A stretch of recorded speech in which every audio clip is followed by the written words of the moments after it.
خبيرا بصيرا تبارك الذي جعل في السماء بروجا وجعل فيها سراجا وقمرا منيرا أشهد أن لا إله إلا الله وحده لا شريك له وأشهد أن محمدا عبده ورسوله الذي بعثه بالحق بشيرا ونذيرا وداعيا إلى الحق بإذنه وسراجا منيرا اللهم صل على سيدنا ونبينا محمد وعلى آله وصحبه وسلم تسليما كثيرا أما بعد قال الله تعالى في القرآن الكريم أعوذ بالله من الشيطان الرجيم سبحانك لا علم لنا إلا ما علمتنا إنك أنت العليم الحكيم رب اشرح لي صدري ويسر لي أمري واحلل عقدة من لساني يفقهوا قولي Allahumma inna nas'aluka ilman nafi'an wa rizqan thayyiban wa amalan mutaqabbalan. Bapak-bapak, ibu-ibu, kaum muslimin dan muslimat, jamaah salat subuh Masjid Nazirul Iman rahimani wa rahimakumullah. Bersyukur kita kepada Allah Subhanahu wa taala atas karunia nikmat yang Allah berikan kepada kita. Dengan nikmat yang Allah berikan, alhamdulillah kita dapat memanfaatkan itu untuk melakukan ketaatan kepada Allah. Pagi hari ini kita sudah melaksanakan sholat subuh berjamaah. Mudah-mudahan ibadah kita diterima oleh Allah Subhanahu wa ta'ala. Amin ya rabbal alamin. Sholawat beriring salam semoga selalu tercurahkan kepada panutan kita, suri tauladan kita, junjungan kita, Nabi besar Muhammad sallallahu alaihi wasallam. Baik bapak-bapak, ibu-ibu, jamaah subuh rahimani wa rahimakumullah. Kita kembali melanjutkan kajian kita pada pembahasan sebelumnya, yaitu babul muzahi, yaitu bab bercanda, bab bersenda gurau. Pada pertemuan yang lalu kita baru bahas satu hadis yang berkenaan judul ini, di mana pada pertemuan sebelumnya kita membahas candaan, tentang bagaimana Nabi bercanda. Nabi bercanda terhadap istrinya dan pembantunya. Nah, hari ini kita masih melanjutkan kajian kita tentang bab yang sama dengan hadis yang berbeda. Hadis yang kita bahas hari ini hadis ke-265. Bunyi hadisnya an Abi Hurairah radhiyallahu anhu. Dari seorang sahabat Nabi yang bernama Abu Hurairah radhiyallahu anhu meriwayatkan, qalu ya Rasulullah. Para sahabat Nabi bertanya kepada Nabi. Jadi ada banyak yang bertanya. Apa pertanyaannya? Innaka tuda'ibuna. Wahai baginda Rasul, kok dirimu kerap kali mencandai kami? Nah, itu ya Pak ya. Innaka tuda'ibuna. Ya Rasul, ngapa sih dirimu kerap kali mencandai kami? Qala inni la aqulu illa haqqan. Maka Nabi kemudian menjawab, ketahuilah sesungguhnya aku tidaklah berkata kecuali perkataan aku itu mengandung kebenaran. Baik, ini bunyi hadisnya. Kita akan coba bahas apa maksud dari hadis yang ada ini. Para sahabat Nabi bertanya kepada Nabi dengan pertanyaan, innaka tuda'ibuna. Ya Rasul, kenapa dirimu seringkali mencandai kami? Jadi para sahabat Nabi itu Pak, semacam apa ya, kagetan lah ya, kagetan. Kok kenapa sih Nabi itu galak bercanda? Ya, galak bermain. Apa nih? Kenapa bisa begitu Pak? Para sahabat Nabi bertanya seperti itu. Muncul pertanyaan seperti itu.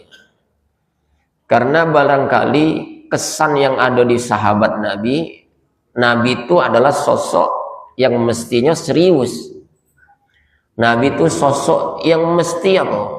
Ya, tegang. Nah, itu yang ada dikesan oleh para sahabat Nabi. Tapi nyatanya enggak gitu. Orangnya humoris juga. Ya, Nabi itu juga suka bercanda. Tidak seperti yang kita bayangkan. Ternyata Nabi kita Masya Allah lengkap. Di dalam dirinya suka juga bercanda terhadap satu sama lain. Maka muncullah pertanyaan dari sahabat Nabi mempertanyakan. Maka apa jawab Nabi setelah ditanya seperti itu? Nabi kemudian menjawab, "Inilah aqulu illa haqqan." Saya memang betul yang kalian lihat suka bercanda. Tapi candaan saya terhadap kalian itu terukur, punya aturan, punya batasan. Apa ukurannya? Batasannya, adabnya apa? Saya tuh kalau ngomong, tidak ngomong kecuali ngomongnya benar. Jauh dari kedustaan. Candaan saya tidak ada yang dusta. Candaan saya tidak ada yang membohongi. Candaan saya jauh dari kedustaan, jauh dari kebohongan. Tidak membuli orang, tidak menghina orang, tidak menghina fisik orang, tidak mencela agama. Tidak, jauh dari itu. Nah, jadi Nabi ingin menjelaskan kepada sahabat Nabi, betul saya suka bercanda, tapi Nabi ingin menjelaskan punya rambu-rambu dalam bercanda itu. Kemarin ada hadis yang kita bahas bagaimana Nabi bercanda. Apa kata Nabi, Pak? Kepada sahabatnya yang pembantunya yang membawa onta, tugasnya membawa onta ketika istri-istri Nabi lagi bersafar. Kebetulan onta itu ngebut, dituntun oleh sahabat tadi. Lalu Nabi bercanda, "Wih, pelan-pelan. Pelan-pelan, jangan ngebut-ngebut." Apa? Di pucuk unta ini ada gelas-gelas kaca. Nah, itu bunyi candaan Nabi, Pak. Di pucuk unta ini ada gelas-gelas kaca. Nah, berbohong tidak Nabi, Pak? Emang di pucuk unta itu tidak ada gelas. Tapi yang dimaksud gelas-gelas kaca itu siapa? Istri-istrinya Nabi. Loh, kok begitu? Nah, itulah candaan Nabi. Candaan yang penuh dengan kualitas. Candaan yang penuh dengan pesan. Nabi ingin mengibaratkan seperti gelas. Istri Nabi itu diibaratkan seperti gelas. Anggap saja botol ini, Pak, terbuat dari gelas. Apa karakter gelas itu? Ya mulus, bersih, bening, permukaannya halus dan seterusnya. Itulah perempuan. Yang di pucuk ini ya begitu karakternya. Orangnya mulus, orangnya cantik. Ya Pak ya, kulitnya mulus, halus, permukaannya bening. Tapi di sisi yang lain, yang namanya gelas apa? Rentan. Kalau tergores, berbakat. Nah, kalau sudah ada bakatnya, hilang keindahannya. Dan bakat itu susah untuk dihapus. Namanya gelas, kaca. Kalau sudah tergores, tidak baca lagi dihapus, Pak. Itu baru tergores. Cak mana kalau tertendang, nyampak, apa Pak? Pecah. Nah, perempuan itu punya karakter itu. Rentan di situ, Pak. Mudah tertrauma, mudah terasa sakit hati. Kalau sampai jatuh dari kodo tadi, dari unta tadi, nah dia apa? Membekas dalam dirinya apa? Trauma. Boleh jadi kapok, tidak galak lagi naik kendaraan. Nah, membekas di dalam dirinya. Nah, itu candaan yang sangat berkualitas, jauh dari kedustaan, tapi punya pesan moral yang begitu dalam. Baik, bapak-bapak, ibu-ibu, jamaah rahimani wa rahimakumullah. Nah, dari hadis yang kita bahas ini, apa pelajaran yang bisa kita ambil? Satu, Nabi ternyata suka bercanda dengan para sahabatnya. Terlihat dari hadis yang kita bahas tadi, ternyata Nabi kita juga suka bercanda. Nah, menariknya Bapak Ibu, Nabi lebih dulu mengawali bercanda dengan sahabatnya. Nah, ini menunjukkan bahwa kalau Nabi kita itu adalah membolehkan untuk bercanda. Beliau orangnya tidak kaku, beliau orangnya tidak tegang, dan sekaligus ini menginformasikan kepada kita bahwa dalam Islam itu sebenarnya bercanda itu dibolehkan. Karena dengan bercanda maka boleh jadi akan muncul keceriaan satu sama lain. Dengan bercanda akan timbul kesenangan satu sama lain. Yang tadinya mungkin kaku, sekarang dengan adanya canda kembali ceria. Yang tadi mungkin tegang, dengan adanya candaan sekarang menjadi cair. Sekarang menjadi lengkap, dekat. Yang tadinya berjarak sekarang menjadi lebih dekat lagi. Nah, itu diantara hikmah manfaat dengan adanya bercanda. Tapi harus diingat, ada pelajaran yang kedua. Nabi memang bercanda, tapi Nabi juga mengajarkan aturan, mengajarkan akhlak, mengajarkan adab. Apa yang diajarkan oleh Nabi lewat hadis yang kita pelajari ini, aturan yang disampaikan oleh Nabi apa? Nabi menghindari candaan dari kedustaan. Jadi bercanda oke, silakan, tapi jangan kemudian isi candaan itu penuh dengan kebohongan. Apalagi kemudian isi candaan itu penuh dengan penghinaan, menghina fisik orang, menghina agama, keyakinan orang, menghina suku orang lain, dan seterusnya. Nah, itu yang diwanti-wanti oleh Nabi.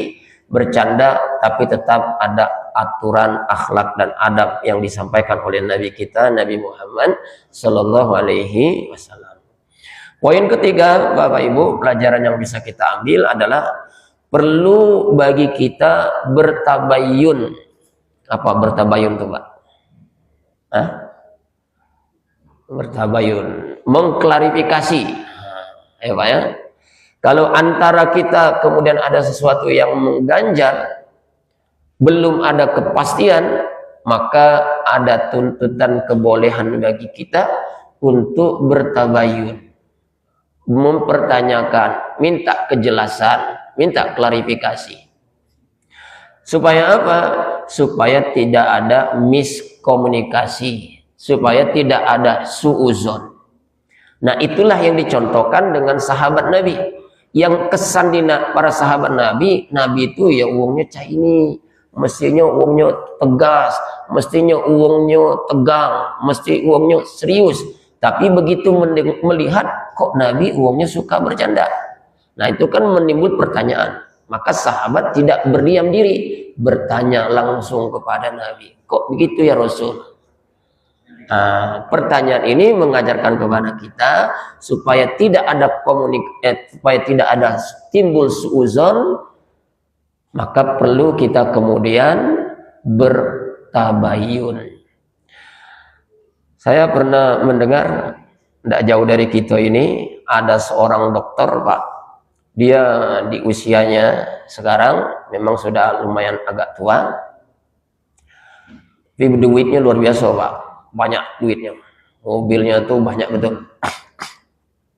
Di antara kesolehan yang dia ada itu, Pak, rajin ke masjid dia nih. Asal masuk waktu sholatnya di masjid. Nah, ada yang kemudian mungkin mengundang, Pak, mengundang pertanyaan dari jamaah. Apa itu? Kalau ke masjid itu gonta-ganti mobilnya, Pak. Karena memang duit mobilnya ada. Mungkin mobil anaknya juga ada di situ, Pak, diparkir. Jadi mungkin kalau sholat zuhur naik mobil merah, kaki sholat maghrib naik mobil hitam, kaki sholat apa namanya, sholat zuhur asar naik mobil warna lain lagi, Pak. Tidak jauh dari kita di sini, Pak, tempatnya, uangnya.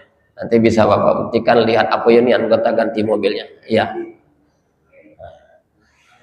Nah, pernah mungkin ada obrolan itu, Pak, yang mempertanyakan ke dia, kok begitu Pak Dokter, gonta-ganti terus mobilnya? Masya Allah. Di sini jawabannya, Pak. Apa jawaban beliau?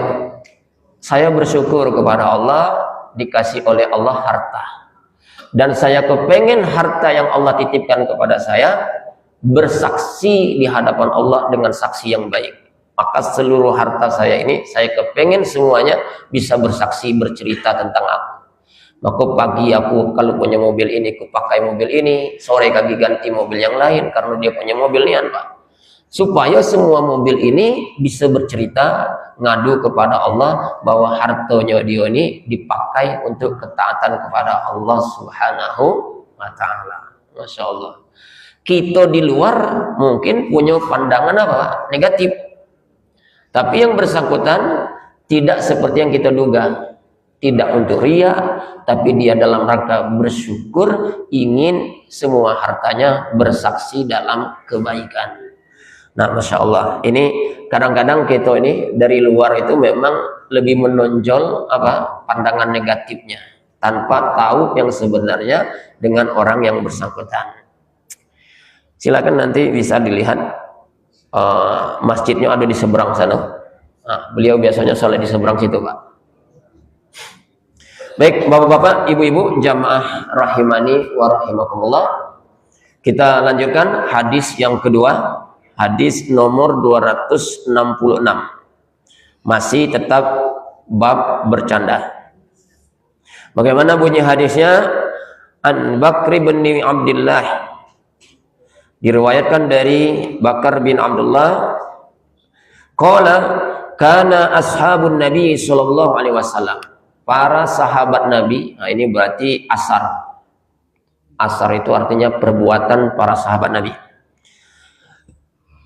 Karena ashabun Nabi sallallahu alaihi wasallam, para sahabat Nabi yatabadahuna bil bittih fa iza kanatil haqaiqu kanu humur rijal. Para sahabat Nabi itu adalah suka bercanda dengan cara lempar-lemparan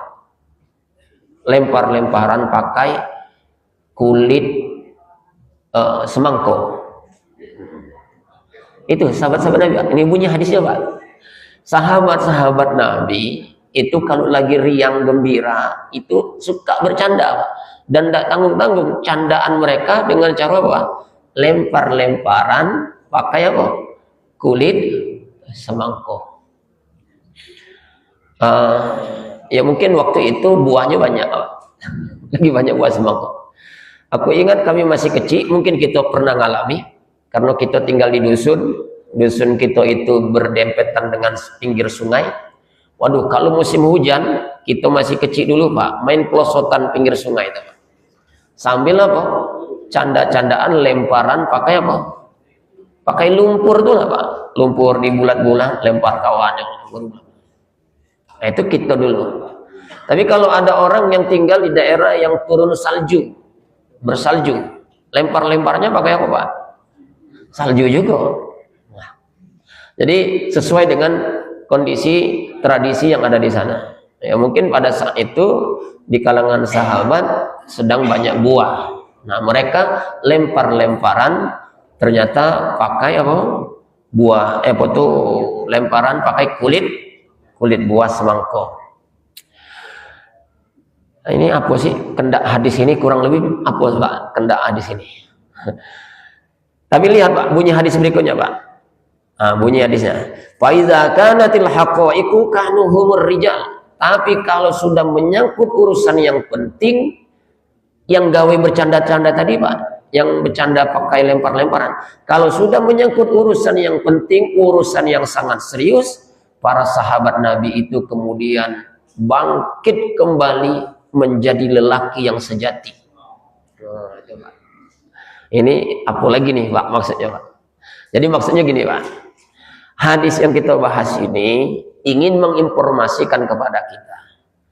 Nabi uangnya bercanda dengan istri, bercanda dengan pembantu juga. Nah, yang kedua, hadis ini yang kita bahas bukan hanya Nabi, tetapi apa? Antar sahabat-sahabat Nabi pun orangnya orang humoris juga, suka juga bercanda. Ya, Pak, ya, tidak tegang, tidak bawaannya cemberut, serius terus, enggak. Baik sahabat Nabi itu sendiri maupun sahabat-sahabat Nabi, orang-orangnya adalah yo cak kita-kitanya juga, Pak, serius tapi juga suka bercanda. Tapi poinnya ada di bagian ujung, Pak. Apa poinnya? Fa iza kanatil haqaiqu kanu humur rijal. Tapi kalau sudah masuk urusan yang serius, ketika berhadap-hadapan dengan perkara agama, berhadap-hadapan dengan urusan keumatan, urusan ibadah, maka sahabat Nabi yang suka bercanda tadi Pak, berubah total. Kemudian mereka bangkit menjadi laki-laki yang sejati. Maksudnya apa Pak? Hadis ini ingin menjelaskan kepada kita, ada waktunya bercanda, kapan tempatnya, di mana tempatnya. Kalau lagi bercanda, yo itulah sahabat Nabi, sampai-sampai lempar-lemparan pakai kulit semangka, hobi bercanda. Tapi pada waktu tertentu yang memang bukan tempatnya bercanda, dah mereka serius beneran Pak. Nah, gitu maksudnya. Artinya apa? Hadis ini mau menjelaskan kepada kita, yuk kita harus tahu tempat di mana kita bercanda, tahu juga kondisi kapan mestinya kita bercanda. Kalau bukan tempatnya, yuk jangan bercanda. Nah ini yang mungkin hilang di kita. Kalau kita apa Pak? Dak keruan waktu di mana tempat mesti bercanda. Kadang-kadang sholat masih nak bercanda, ya Pak ya.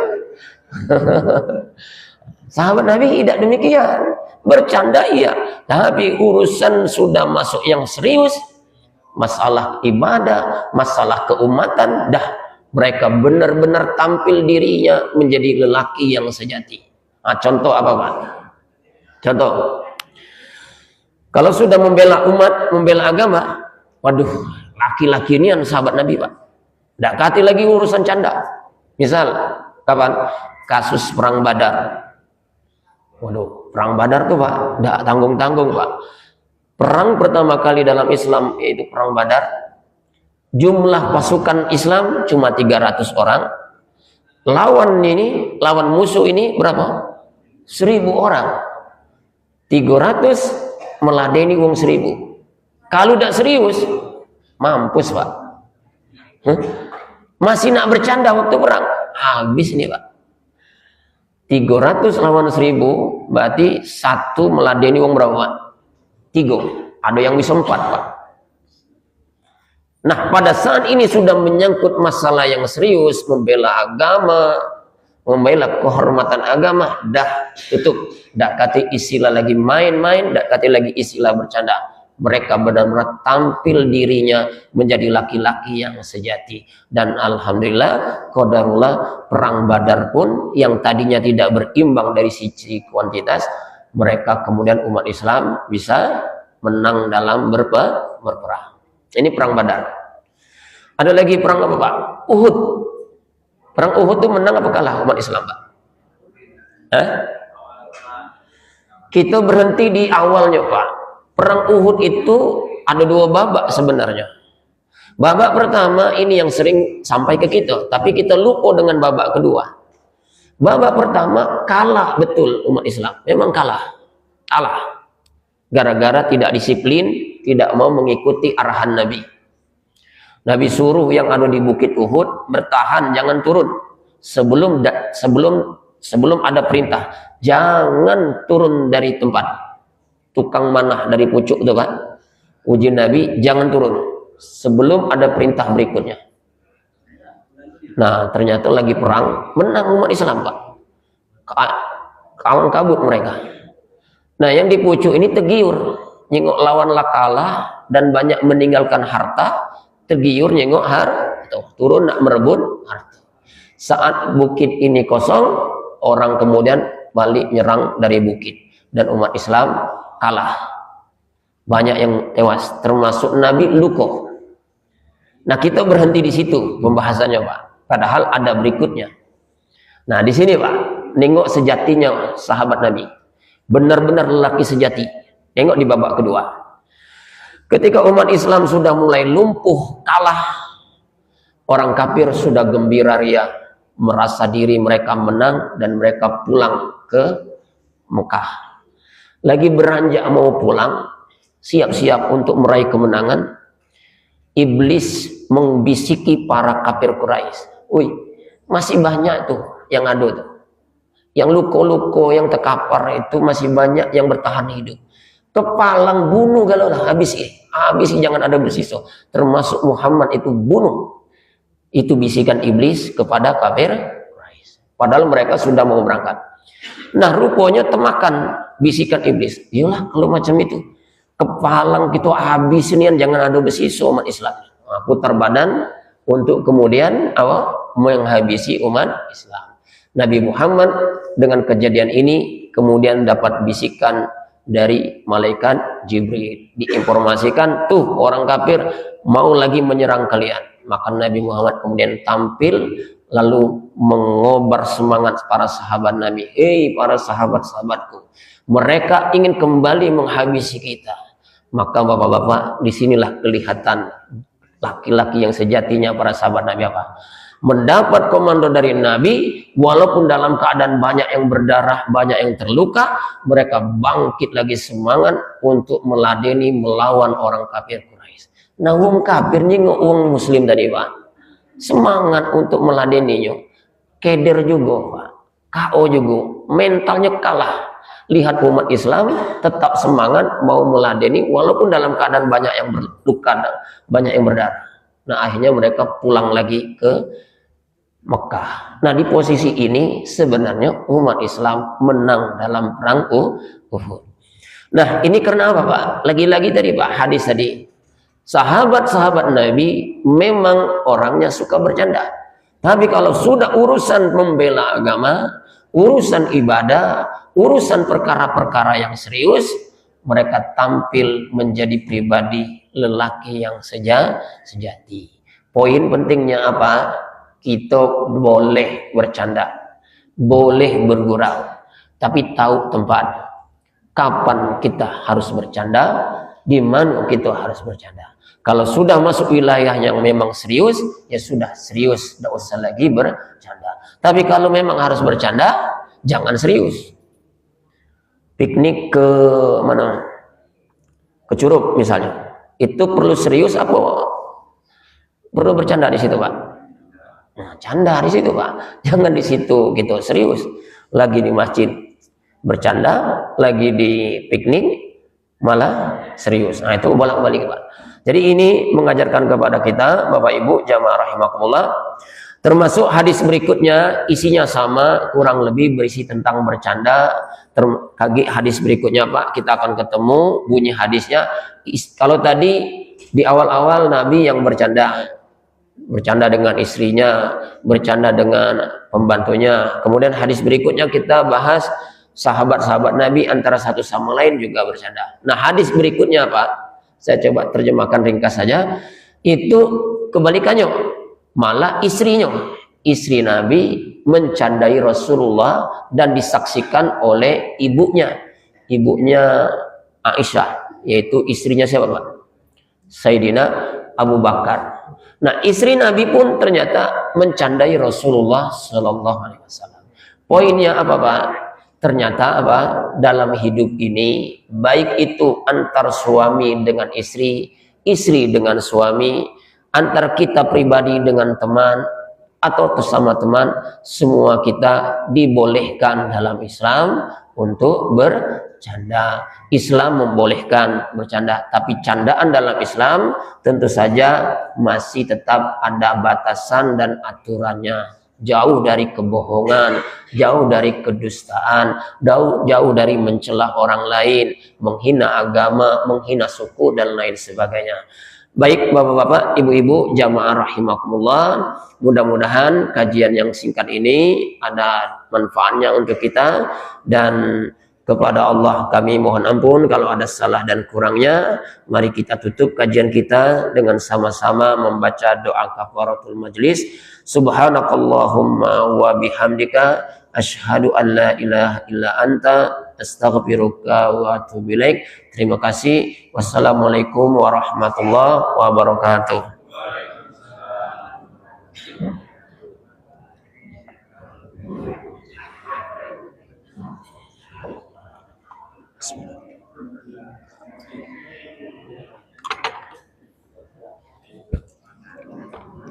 Ya.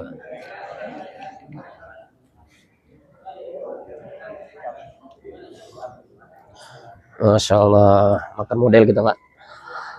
Beda tempat isinya sama. Apa? Beda tempat. Aku malam lagi mungkin tidak bisa Pak. Pak nak cabai tak?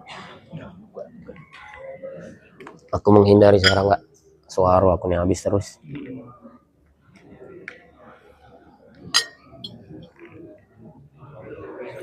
Ada tamu di rumah baru tapi pagi. Apa? Ada tamu di rumah. Tidak diajak sini. Ayo dari Medan. Adek. Ayo. Ayo. Oh ayo ya. Kita dari malam di Palembang ke Medan kan. Hampir di rumah. Dia nak kemana? Medan. Nak ke Medan. Dari? Palembang. Oh, dari Palembang. Oh, jauh keliling Pak. Linggau dulu. Ini kereta dia. Ya kalau maksud itu jauh keliling. Mestinya pacak dari Palembang langsung. Memang buat apa kan dari Jambi kan? Ya. Bismillahirrahmanirrahim. Allahumma barik.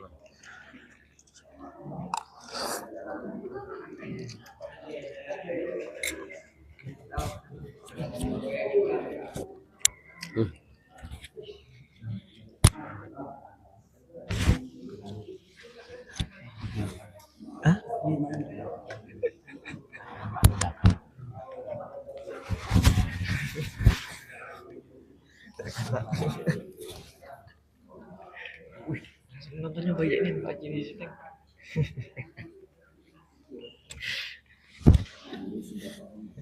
Oke, selesai sudah kajian kita pada hari Jumat ini. Dan setelah ini kami akan sedikit berbagi beras ya subuh pagi. Beberapa nanti ya mungkin tidak bisa untuk kami live kan karena ya susah bawa berasnya sambil live. Sudah lah ya, nanti bisa lihat di postingan nanti ya. Oke, kami akhiri. Allahumma fi'ila komentarik. Wassalamualaikum warahmatullahi wabarakatuh. Semoga ilmu yang bermanfaat untuk kita.